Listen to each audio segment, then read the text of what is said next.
this place or whatever. I always kind of make it work for myself. Yeah.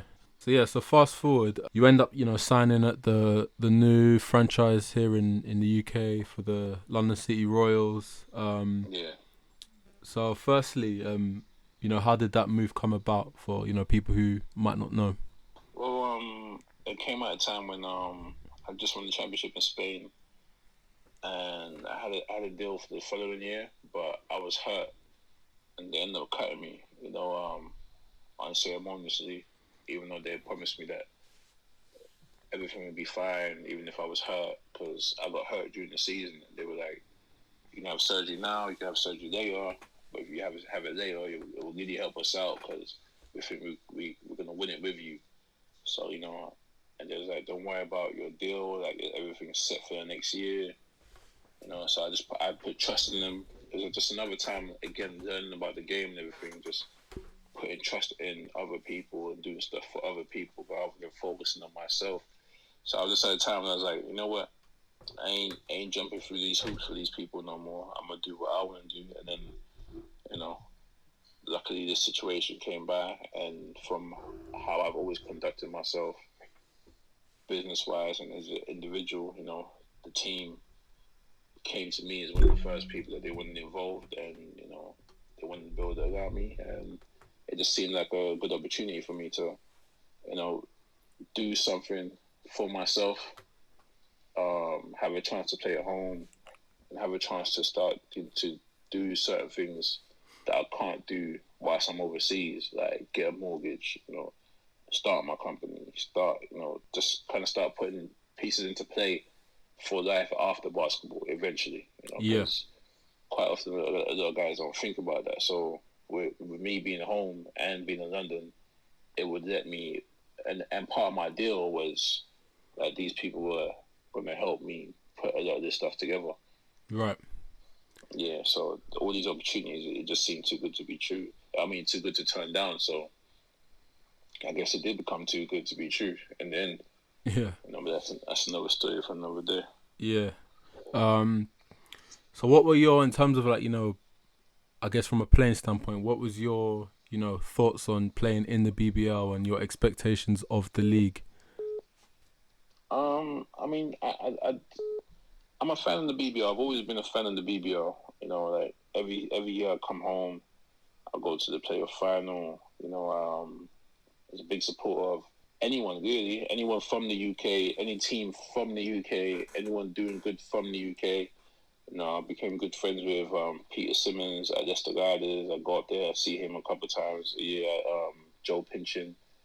I'm always been cool with PJ, who's at Plymouth now, but he was at Worcester before. Mm. Fab. I've known Fab for years up at Newcastle. Obviously, I know Vince.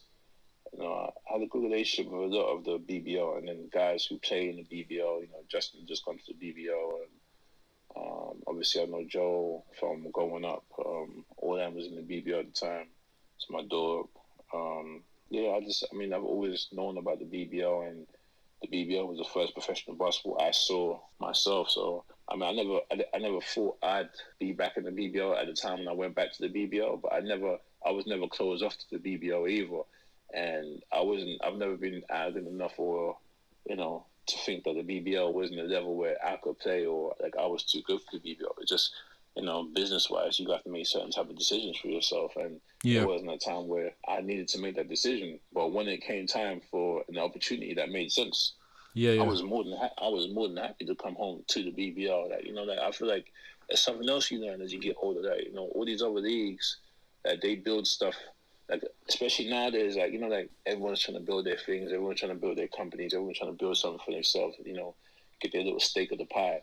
Like these other countries, that's what the players, that's what the federations are trying to build for themselves, a stake of the pie, like a seat at the table. In the UK, we don't have that because our league isn't necessarily run the right way. There's not money in the league, Right. so guys have to leave the UK to get a decent job or Yeah. to get decent pay.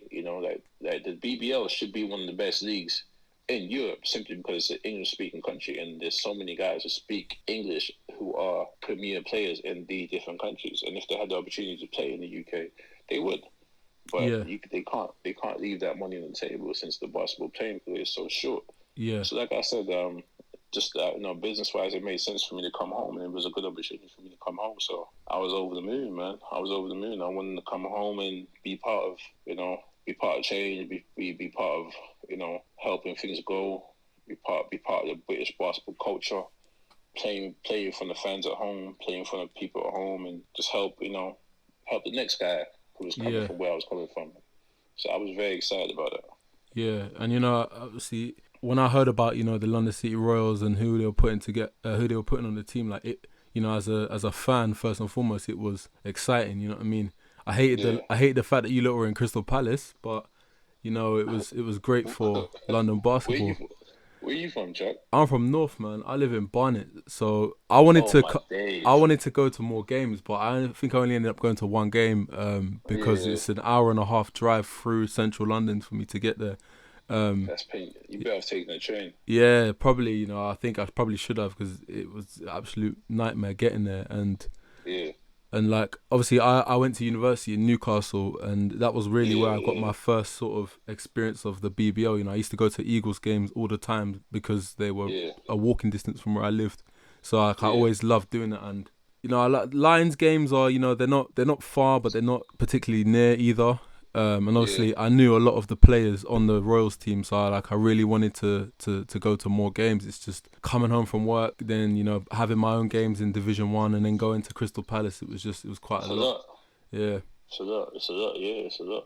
yeah, It's a lot. It's also something that they don't do a good job of in the UK. So like ACB and our league games on different days. yeah, So I mean, there's a lot of stuff that the BBO has to learn about running things the right way, but yeah, some of the stuff is because the money's not there. They just can't take days that they can get, which yeah, means that games will clash with D1 games. So like I yeah, wanted to go to a lot more D1 games at the time when I was home. My girl, she was playing the D1 also. yeah, So I couldn't go to her games, and then I did enjoy the days where she's at Thames Valley. So I enjoyed the days where I could go see her play, and then we stay and see the men play also.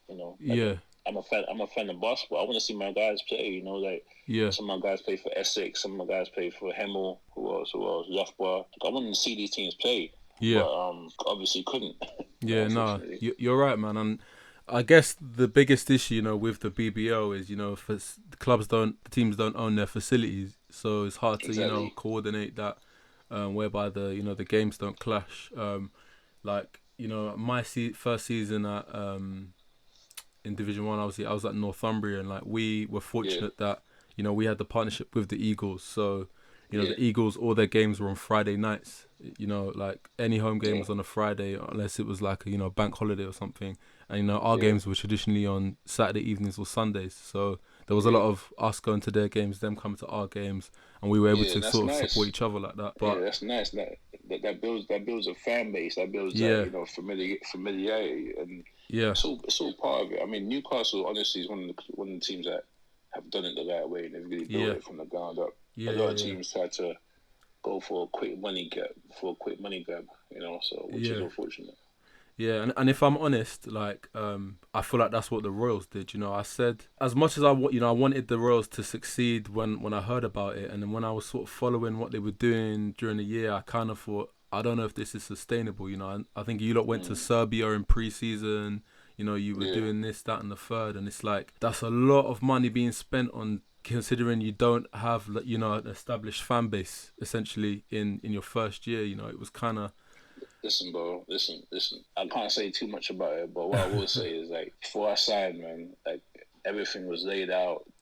Everything was laid out. Everything was planned. Everything we did, like everything was planned. It was planned. Budgets were shown, money was shown, like everything was there. Like everything was there. So now the way it was managed after that, and whatever, I don't know. yeah, But everything was in place for 3 years. That's why I signed for 3 years. Like I yeah, sat down. I mean, for me to even make that change, for me to come from Europe and come to the BBL, like it's not. I wanted to do it, but it's not a small thing. Do you know what I mean? So I think yeah, we had at least 10 meetings, man. The negotiation took a good 2 months. yeah. Yeah, it took ages, man. So So you win the BBL trophy in your first season. You get Yeah, MVP in a really really good final that I remember watching. And then end of the season you play Leicester, lose to them at the O2 in the yeah. playoff final. Looking back, do you feel that the team underachieved or met the expectations that you had going in? What was essentially your review of the season at the end? Quite honestly, I feel like the team underachieved simply because we lost a lot more games than we should have lost. Mm. We could have we not quite easily. That's definitely the wrong word, but we had the opportunity to compete with the Lions at the top of the table, even win the league if we had played how we were supposed to play the whole season. But we were dealing with a lot of things, man. We were dealing with a lot of things came with that first year. A lot of things, became apparent as you said throughout the year that was, making life difficult. Like we were dealing with a lot more than just being basketball players, in terms of preparation, and other things going into the games. So, I mean, many times people didn't know about what was going on, and to this day, people don't know what was going on. But we had to just deal with that as players.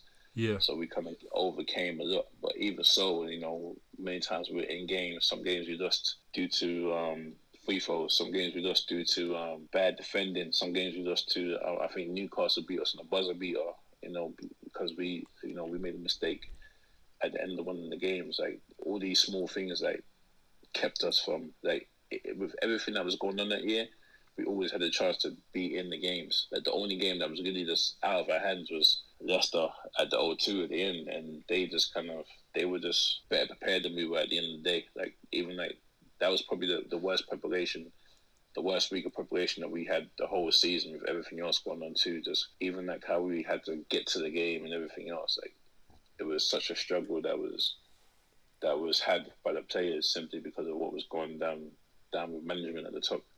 yeah, And you can't do those type of things when you going up against a well-oiled machine. yeah, And they just showed their experience and and their championship pedigree and did what they were supposed to do. And so yeah, I definitely feel like we underachieved. I think we got knocked out of the cup in the first round. We got knocked out of the cup. We lost the league. We came fifth in the league, and then we lost in the playoff final. So but we did make it to two finals. We won one of them. yep, So there were a lot of good things that happened that year, man. A lot of good things that happened that year. But in terms of overall, like going into the season and thinking that, and looking back at the season and things we could have done, and what we did do, definitely could have done more. yeah, In my own personal opinion. yeah. No, I think that's fair. The thing is, I think in basketball, like, and sometimes I'm guilty of it when I put my my fan hat on, so to say. But it's like you see a team on paper and you think they're gonna win everything. Do you know what I'm saying? But Yeah, basketball, especially at this sort of level, it's not one on paper. You know what I mean? It's like you might no, have all the talent on one team, but the other team might not be as talented, but they might have played together or they might have had the same core for the last how many years, and yeah. chemistry plays a big part in the success of a lot of teams. There's a lot of factors that go into winning, and honestly, like even before I signed, one of the main things I said was like, you don't win with the players. Like, I mean, you win with the players, but it starts from the top, man. Quite honestly, it Yeah. starts from the top, and it trickles down. And Mm. if things aren't done the right way at the top, it's not going to be the right way at the bottom. It's like any other business. It's like Yeah. any other business. Things have to be the right way at the top if you want it to be the right way at the bottom. It doesn't matter how good the pieces are at the bottom. It don't matter what product you have out there. If you're not marketing it the right way, branding it the right way, putting it out there the right way, it's not going to sell. Yeah. No.